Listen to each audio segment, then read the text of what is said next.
Estimado oyente, les habla Nikos Ricoi, y esta es la segunda exposición del Evangelio verdadero de una serie de 6 prédicas que haremos a lo largo de estos días.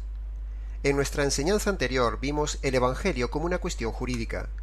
En el día de hoy veremos los 2 evangelios que están tipificados y representados en el Calvario. Por eso el título del mensaje del día de hoy es Los 2 evangelios del Calvario.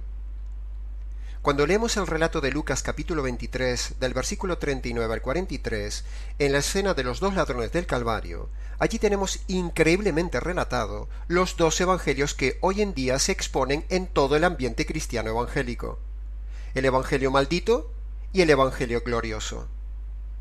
Parece fuerte empezar diciendo esto, pero tenemos base bíblica para decirlo, y a su vez es la terminología bíblica que no podemos eludir.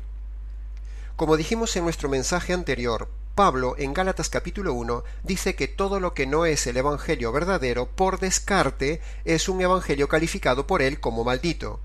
Y no es que lo haya dicho Pablo como un arrebato suyo de su carácter, sino que creemos que detrás de lo que dice Pablo está la inspiración del Espíritu Santo para que escriba esa palabra, y por si a alguno no le queda claro, el texto repite 2 veces la misma palabra maldito. ¿Fuerte? ¿Radical? Sí, pero lo que importa es ser bíblico. No se trata de empezar compartiendo de forma intransigente o impactante para llamar la atención, sino que en realidad, escrupulosamente hablando, exegéticamente hablando, el maldito es el que predica un evangelio diferente. Fijémonos bien lo que dice el texto. Gálatas capítulo 1, versículo 9. Si alguno predica un evangelio diferente del que habéis recibido, ese sea anatema. El texto es para temblar, y yo no quisiera estar en esa situación.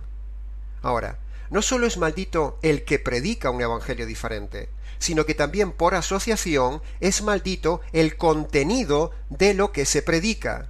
Así que prédica y predicador, ambos malditos. Un mentiroso dice mentiras, porque dice el mensaje que abunda en el corazón. Así lo dice el Señor en Mateo capítulo 12, versículo 34.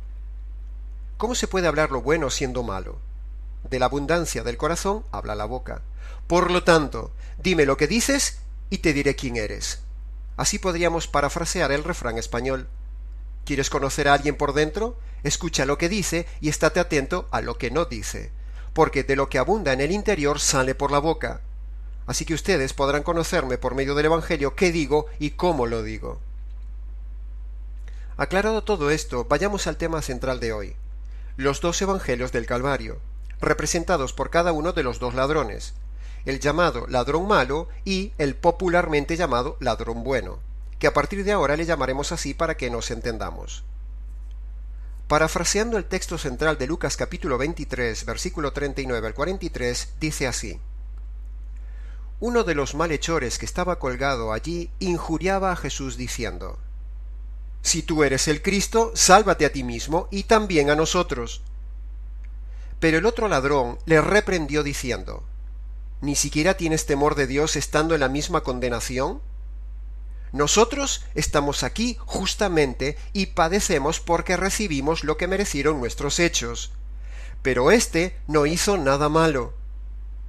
Y le dijo Jesús: Acuérdate de mí cuando vengas en tu reino. Entonces Jesús le contestó: Te aseguro que hoy estarás conmigo en el paraíso. Cuando empezamos analizando en el texto las palabras del ladrón malo, vemos que allí se da una situación muy curiosa, que este hombre, aun en el minuto antes de su muerte, solo le importa una cosa: salvarse del problema. Él mismo lo dice cuando dice sálvanos, y aunque lo dice en plural, seguro que está más preocupado por sí mismo que por la situación de los demás, porque los que son como el ladrón malo son egoístas por mucho que lo disimulen hablando en plural. ¿Quién se va a creer que este hombre estaba preocupado por los demás? El materialista es egoísta, aunque se camufle en un falso interés por todos. En el versículo 39, la única salvación que le interesa al hombre materialista es la salvación del problema, y aun estando en la agonía de la muerte y cerca, muy cerca del dador de la verdadera salvación, sólo saca por su boca lo que hay en su corazón. Quiero buena vida ahora. Quiero salir del problema. Quiero escapar del dolor, del sufrimiento. Por cierto, un problema que se generó él mismo por sus propios hechos, porque él está ahí en la cruz por lo que hizo y ahora le pide a Dios que le arregle el problema. El lenguaje popular es un descaro. El ladrón malo pretende escapar a una mejor vida ahora. Por cierto, estimado oyente, ¿le suena esta frase, una mejor vida ahora? ¿Le suena este título de un libro llamado Su mejor vida ahora? Al ladrón malo solo le importa la buena vida. Habíamos dicho que de la abundancia del corazón habla la boca. Pues esto es lo que hay en el corazón del ladrón malo, y de miles de personas malas en el día de hoy que, al igual que el ladrón malo, solo buscan a Dios para buena vida y salvación material. Lo único que busca el ladrón malo es escapar del problema, y para ello no duda en buscar al Señor solo por eso, para salir del problema, exactamente lo mismo que hace en el día de hoy la gente mala que desciende de su padre, el ladrón malo. La gente se mete en problemas y luego le pide descaradamente a Dios que se los arregle. O las pruebas que Dios le manda las toman como falta de fe o maldición. El ladrón malo representa exactamente a todas las personas que en las iglesias cristianas de hoy solo buscan a Dios por interés. El ladrón malo representa a todas las personas malas que solo quieren salir de un problema de forma milagrosa. El ladrón malo representa a todas las personas religiosas de las iglesias de hoy que lo único que les importa es lo material. El ladrón malo es la personificación del evangelio injurioso y perverso de la prosperidad, como dice el versículo 39, y que vemos hoy en día en miles de iglesias fraudulentamente llamadas cristianas. Es decir, hoy en día vemos la descendencia y el sinnúmero de seguidores malos de aquel ladrón malo e injurioso. La gente no aprende, solo buscan al Señor por lo material. Preguntamos, ¿dónde está ahora el ladrón malo? Respuesta sencilla, en la condenación. Tal como dice el versículo 39, buscar al Señor solo por interés es injuriar a Dios. Así dice el versículo hablando del ladrón malo, utilizando la palabra injuriaba. Por cierto, la palabra injuriaba, que relata Lucas, es lo mismo que decir palabra inspirada por el Espíritu Santo. Eso significa y demuestra lo que Dios piensa de la gente no convertida como el ladrón malo, que en realidad busca a Dios solo por lo material. En realidad le están injuriando. Fuerte, pero real. Así que lo que nos queda hacer es lo mismo que hizo el ladrón bueno, reprender al ladrón malo y lo que dice el ladrón malo, es decir, reprender ese evangelio injurioso, humanista y materialista de la prosperidad, tal como dice el verso 40, donde el ladrón bueno reprendía al ladrón malo porque esta gente no tiene temor de Dios. Como dice el verso, no tienes temor de Dios estando en la misma condenación. Y no es una deducción mía. Lea el texto, estimado oyente, y verá que es así. Por eso la Biblia descubre y discierne los pensamientos y las intenciones del corazón. Por eso estamos en este mensaje reprendiendo públicamente el falso evangelio injurioso de la prosperidad, milagros y buena vida. Por cierto, si observamos el relato bíblico, vemos que el Señor ignoró totalmente el pedido, la oración del ladrón malo. Es decir, no le contestó nada. ¿Qué nos enseña esto? Sencillo, que Dios ignora totalmente a todo aquel que solo le busca por milagros para vivir mejor, salir del problema y buscar solo lo material y no lo espiritual. Jesús no le contestó nada. En cambio, en el versículo 41, continuando con el análisis verso a verso de este texto, vemos que el popularmente llamado ladrón bueno tenía una perspectiva totalmente diferente ante el dolor, el problema y las necesidades. No se enfocó en sí mismo, sino en lo espiritual y en el Señor. En primer lugar, como ya dijimos, vemos que el ladrón bueno reprendió al ladrón malo, aun estando ambos en la misma situación de dificultades, dolor y necesidad. En segundo lugar, en el verso 41 también vemos que en las palabras del ladrón bueno se ven claramente se infieren, se deducen, subyacen las dos condiciones del Evangelio verdadero: reconocimiento de los pecados y fe en la justicia de Jesús. Y es aquí donde queríamos llegar. Este es el centro del mensaje. Analicemos las palabras del ladrón bueno. Cuando el ladrón bueno reconoce en el verso 41 que está ahí porque se lo merece, eso implícitamente está hablando de arrepentimiento. Es decir, este hombre está reconociendo lo que hizo por lo que es, y es una de las condiciones indispensables que Dios manda que todo hombre haga, que reconozca su pecado y que reconozca lo que es. El ladrón dijo: nosotros estamos aquí porque lo merecemos.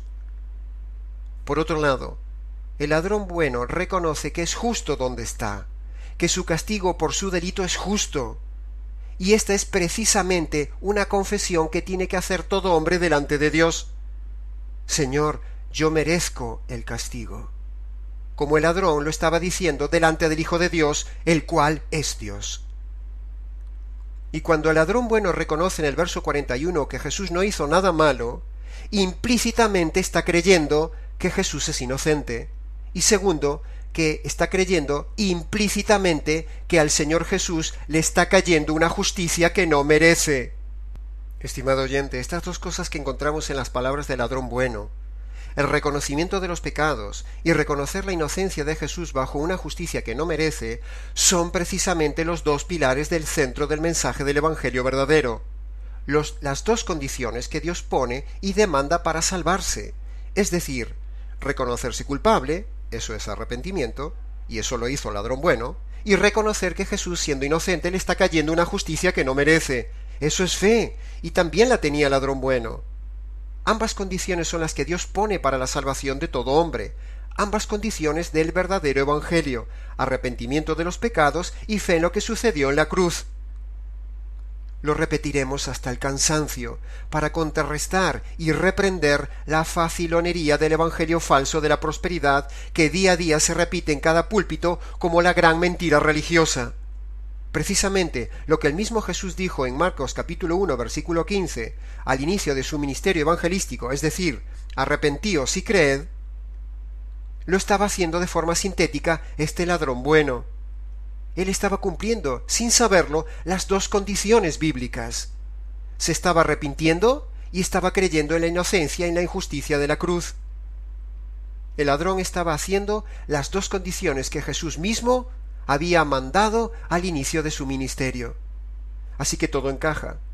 Cuando el ladrón bueno, en el versículo 42, clama por salvación, no lo hace por salvación material, a diferencia del otro ladrón. Entonces, sí se escucha la respuesta segura y clara del Señor Jesús, asegurándole la salvación ese mismo día, en base a que Jesús aceptó esas dos condiciones que el ladrón bueno estaba reconociéndole. Y de esa manera, teológicamente hablando, Jesús confirma que la salvación es segura, no se pierde y es por medio de dos condiciones indispensables: arrepentimiento, es decir, reconocer lo que uno es y lo que uno hace, y creer en la justicia que le cayó al Señor Jesús. Y en consecuencia de todo esto, este ladrón, el Señor sí le contestó con seguridad, mientras que al otro no. Si observamos con detalle el relato, veremos que aún en la agonía de la situación extrema, el ladrón bueno no repitió ninguna oración, sino que oró por sí mismo y de su iniciativa y libremente en sus palabras. Ni tampoco el Señor Jesús le guió a repetir ninguna oración. Ni siquiera el apóstol Juan, que estaba a los pies de la cruz, invitó al ladrón a repetir una oración. Tampoco vemos que Jesús le diga de aceptarlo en su corazón.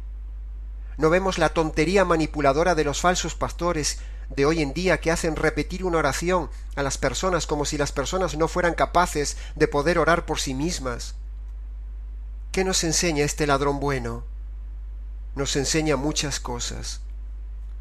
El ladrón bueno nos muestra el verdadero evangelio. El ladrón bueno derriba la metodología modernista del decisionismo antibíblico de la oración de fe.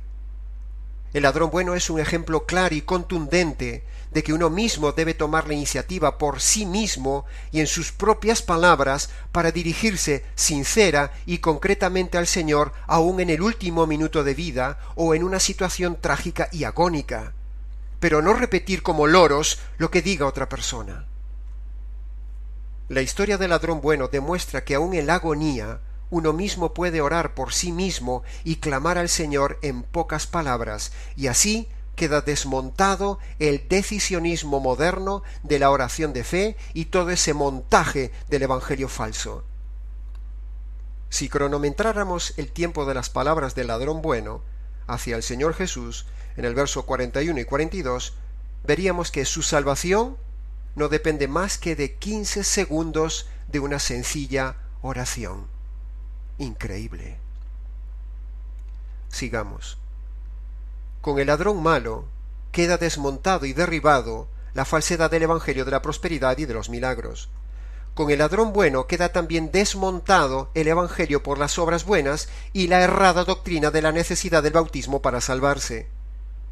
Ni el ladrón bueno pudo bautizarse, ni el ladrón pudo hacer ninguna obra buena. Las dos únicas obras que pudo hacer el ladrón son arrepentirse, es decir, reconocer lo que era y lo que hizo, y creer en la inocencia y la justicia que le estaba cayendo al Señor. Son las dos únicas obras que salvan. Con el ladrón bueno queda desmontado y derribado los evangelios falsos de hoy en día, el evangelio de las obras, el evangelio del decisionismo y la oración de fe, y el evangelio de la prosperidad. Nada de esto vemos en el Calvario, ya que el ladrón malo y el ladrón bueno son el modelo universal de los evangelios malditos y el evangelio verdadero.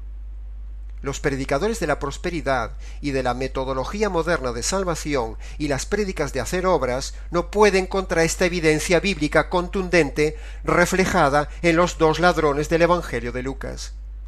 En el Calvario están representados claramente por activa y por pasiva los evangelios que se predican en el día de hoy.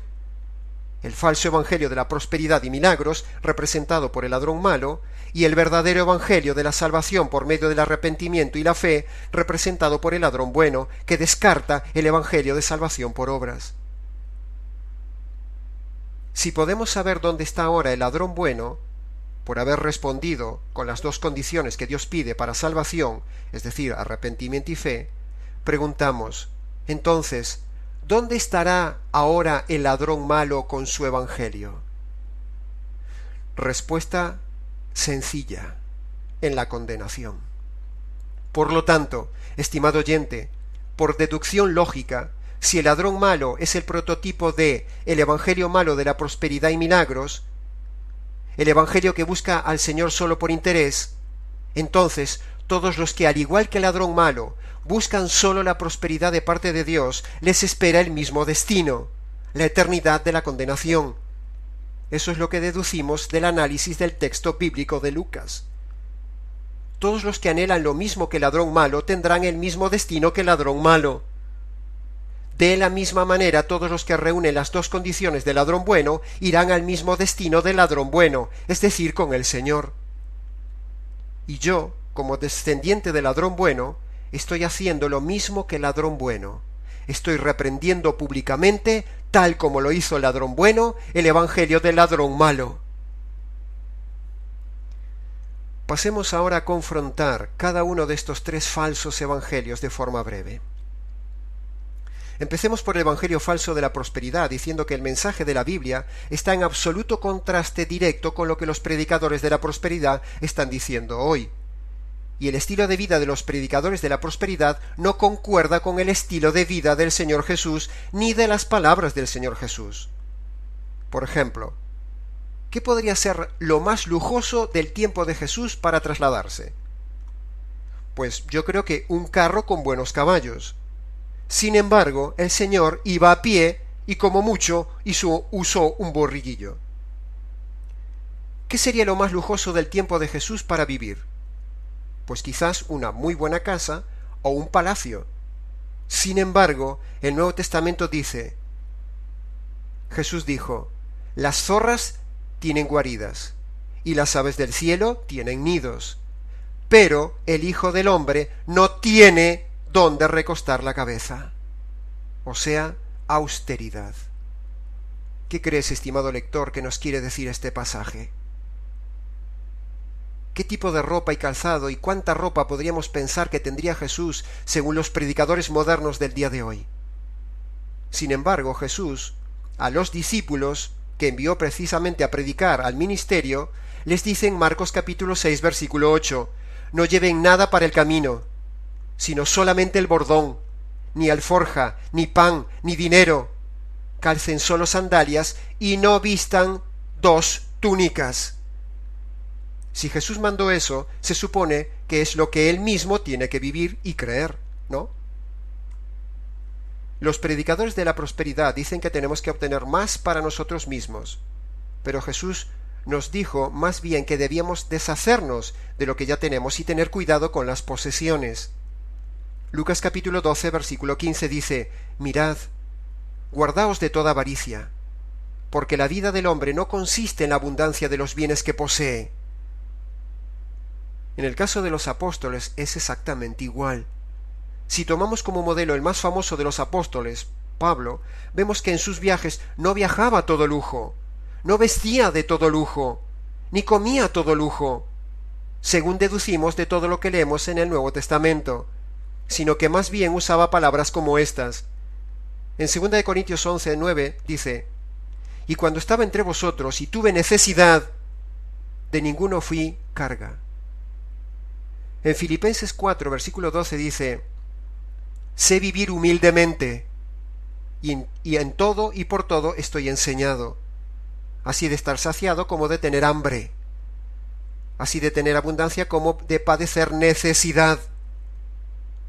Cualquier persona que tome una concordancia y busque la palabra necesidad, aflicciones, enfermedades, pruebas, verá que todas ellas las pasó nada menos que un apóstol, el apóstol Pablo.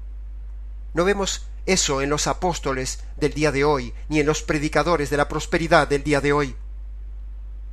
Dios no necesita el dinero.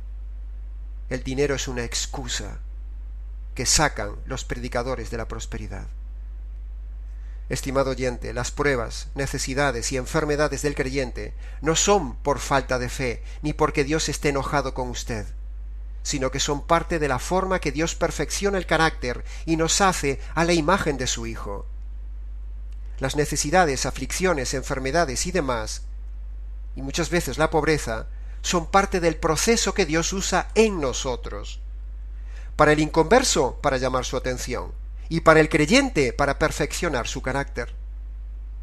Si bien el tema central de hoy no es el tema de la prosperidad, el dinero y demás, sino el evangelio verdadero en el Calvario, cierro esta confrontación contra el falso evangelio de la prosperidad con esta mínima reflexión diciendo, como dice Juan, el hombre no puede recibir nada que no le sea dado del cielo. Por lo tanto, todo lo que uno recibe pasa antes por la oficina del cielo, y como en el caso de Job, todas las áreas están supervisadas y autorizadas por el Señor en la vida de una persona. Si el Señor quiere que usted sea perfeccionado con necesidad, ni toda la fe del mundo cambiará esa decisión de Él. Si Dios quiere que usted sea aprobado, ni 1000 ayunos ni oraciones cambiarán su decisión. Entonces, ¿por qué aparentemente algunas personas de esos grupos del Evangelio falso prosperan? Bueno, ese es un tema para otro día. Pedro y Juan no tenían oro ni plata. Pablo no dio evidencias de una vida de lujo, prosperidad, como al estilo de los predicadores falsos del día de hoy. Timoteo tuvo constantes enfermedades. Epafrodito estuvo a punto de morir y Pablo no pudo curarlo. Trófimo lo dejó Pablo en Mileto y lo dejó enfermo, dice 2 de Timoteo capítulo 4 versículo 20. Pablo habla de su colaborador Lucas como el médico amado y en ningún momento desacredita su labor. Por lo tanto, estimado oyente, como dije antes, este no es un mensaje expositivo centrado en desacreditar el Evangelio de la prosperidad, sino en exaltar el verdadero Evangelio, pero era necesario decir al menos algo y confrontar la mentira de ese evangelio, como lo hizo el ladrón bueno, que confrontó y reprendió lo que decía el ladrón malo.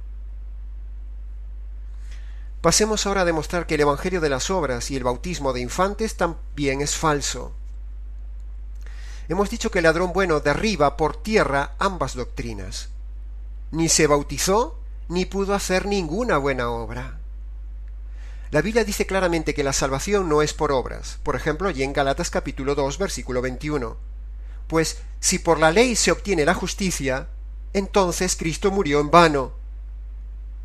En Efesios capítulo 2, versículo 9 dice, nos salvó no por obras, para que nadie se enorgullezca delante de Dios. Y en Tito 3:5 dice, nos salvó no por obras de justicia que nosotros hubiéramos hecho. Y luego tenemos todo el libro de Romanos, que habla de la salvación por gracia, por medio de la fe, y por medio del evangelio verdadero, para que con todo esto, exegéticamente hablando, quede desacreditada la falsedad del evangelio por obras. Ya que por las obras de la ley ningún ser humano será justificado delante de él, dice Romanos capítulo 3, versículo 20. Para terminar sobre el evangelio de obras y su doctrina de salvación por medio del bautismo, bien sea de infantes o bien como condición para la salvación, también el ladrón bueno de la cruz es el modelo para derribar esa área del evangelio falso, y también debemos decir que cualquier persona que no pueda bautizarse no se pierde. Imaginemos una situación terminal, o de guerra, o de enfermedad crónica, o imposibilidad de agua. Si una persona ha recibido el verdadero evangelio, pero no puede bautizarse, esa persona no se pierde y va a la presencia de Dios igual que el ladrón bueno. Brevemente digamos en cuanto al bautismo de los niños. Una sencilla lectura tan solo por arriba de todo el Nuevo Testamento, no se ve ni un solo bautismo de niños. Hay que forzar demasiado algunos textos para decir que hay bautismo de infantes. El bautismo siempre está ligado al mandamiento de arrepentirse y creer, algo que los niños no pueden hacer. Juan el Bautista no bautizó bebés. Jesús como ejemplo fue bautizado como mayor, no como bebé. Los discípulos de Jesús no bautizaban bebés. El orden bíblico es siempre lo mismo, repetidamente: arrepentimiento, fe y luego el bautismo. En Mateo capítulo 28, versículo 19 dice: id por todo el mundo y predicad el evangelio, y haced discípulos a todas las naciones, bautizándoles. Paradójicamente, hasta un niño entiende el orden cronológico de los acontecimientos de ese pasaje. La primera iglesia en el libro de Hechos no bautizó ningún bebé. El bautismo de los niños es el resultado de otros errores doctrinales.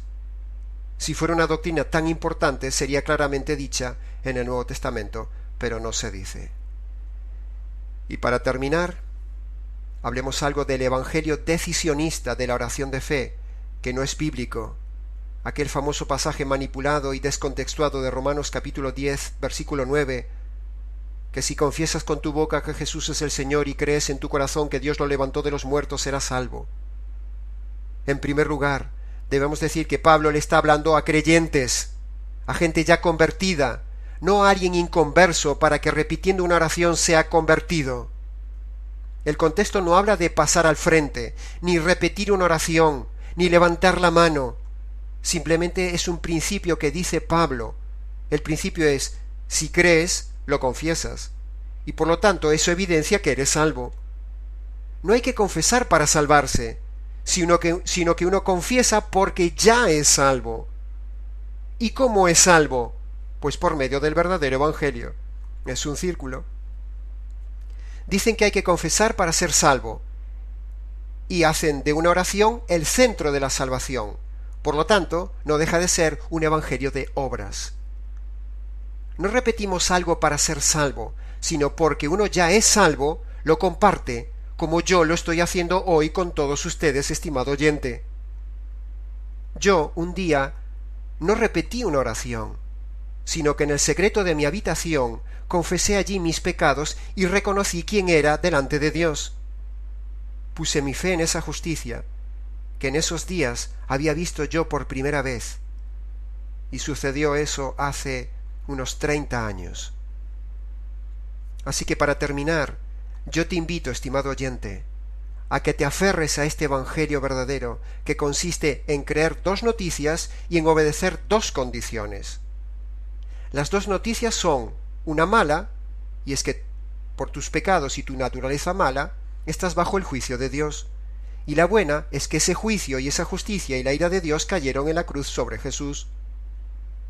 Las dos condiciones son que Dios te pide que te arrepientas, es decir, que reconozcas tus pecados y reconozcas tu naturaleza mala.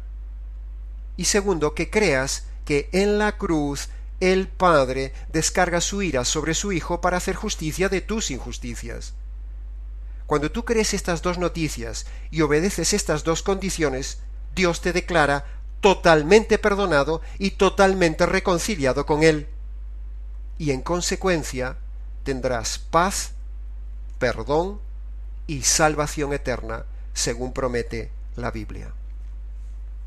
Estimado oyente, yo te invito, entra en tu habitación, busca un lugar tranquilo, póstrate de rodillas y clama al Señor. Señor, necesito, tú mandas que yo me arrepienta. Es verdad, Señor, yo reconozco esto y esto. Soy culpable, merezco el juicio, soy malo. Ah, Señor, espera. Me he dado cuenta que en la cruz se hizo justicia de todas mis injusticias. Tú me pides que lo crea y yo lo creo, con la sencillez de un niño. Señor, perdóname. Señor, llévame a tu reino, como dijo el ladrón bueno. Ah, Señor, una cosa más. Muchísimas gracias por este Evangelio precioso, el Evangelio verdadero. Les ha hablado Nikos Ricoy.